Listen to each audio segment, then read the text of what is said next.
Ikinabahala ngayon ng pamilyang Torres na kilalang supporter ng hakbang ng maisog sa Dumaguete City ang panghahara sa kanila na hinihinalang may galit sa kanila na konektado sa negosyo at politika. Narito ang balita ni Aileen Navarro. Disyembre 9, 1:50 at 3:18 ng madaling araw, ikinagulat ni Gaspar at Kitty Torres, mag-asawang supporter ng hakbang na maisog Dumaguete chapter, ang pag-atake ng nasa 4 na lalaking riding in tandem kung saan pinaghahampas ang 4 na mga CCTV cameras na naka-install sa labas ng kanilang bahay sa may barangay Kanduay, Dumaguete City, Negros Oriental. Agad naman nila itong pinablatter. Makikita sa kuha ng CCTV camera nila ang lalaking bumaba sa motorsiklo at hinampas ang unit ng CCTV gamit ang bitbit nitong kawayan. Wasak lahat ang 4 na naka-install na CCTV. Sa pagsusuri sa CCTV footages na pag-alamang Nobyembre 27 pa lang, 3:18 ng umaga ay una nang winasak ng 2 lalaking nakatakip ang mukha ang isang CCTV unit nila.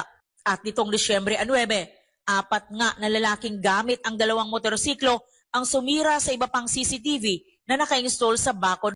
Naniniwala naman ang mag-asawang Torres na politika at negosyo ang dahilan at nasa likod ng panghaharas sa kanila.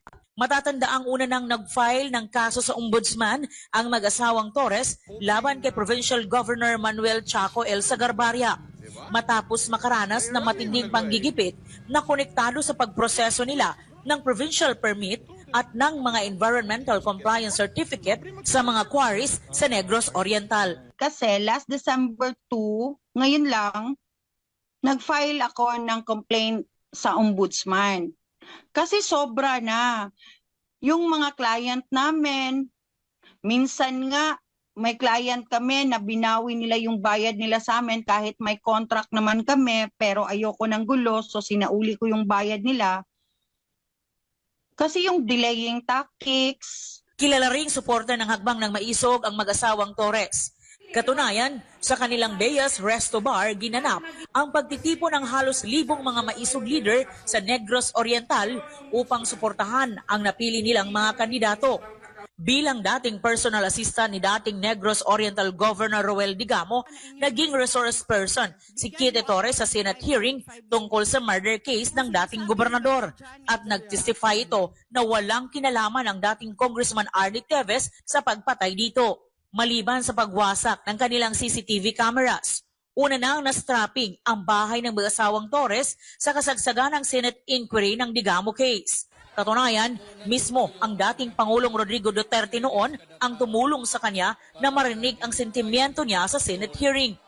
Sa ngayon, tanging hiling niya ay ang sapat na seguridad ng kanyang pamilya na maaaring pagkaloob ng kapulisan. Bagay na anya, di niya matitiyak sa kasalukuyang Police Provincial Director ng Negros Oriental. Sa ngayon, masama. Kasi mostly ng mga kaibigan ko, mga kuya ko, mga high-ranking official ng PNP. So, alam ko rin ang chain of command. Yung PD dito, sa akala ko, kuya ko rin siya. Pero nung napakilala ko na siya sa 2 abogado ng nakaupong governor ngayon, parang nag-iba ang ihip ng hangin. Last kaming nag-usap, pinakiusapan niya ako na kung pwede, pakumbaba na lang daw ako kasi in power sila. Sabi ko naman sa kanya, ba't naman ako magpakumbaba? Wala akong kasalanan sa kanila. Tigilan nila yung panggigipit nila sa amin, sa negosyo namin, at hindi nila makikita na sinisiraan ko sila. Umaasang mag-asawang Torres na makakamit nila ang hustisya sa panggigipit na nararanasan ng kanilang buong pamilya. Gayunpaman, sakaling may mangyaring masama sa kanilang pamilya, ay naghabili na ito sa kanyang mga abogado kung sino ang taong dapat na managot sa posibleng mangyari sa hinaharap. Ang SM9 News Visayas ay bukas para sa boses ng kabilang mga personalidad na nabanggit sa balitang ito. Para sa Diyos at sa Pilipinas nating mahal, Aileen Navarro, SM9 News.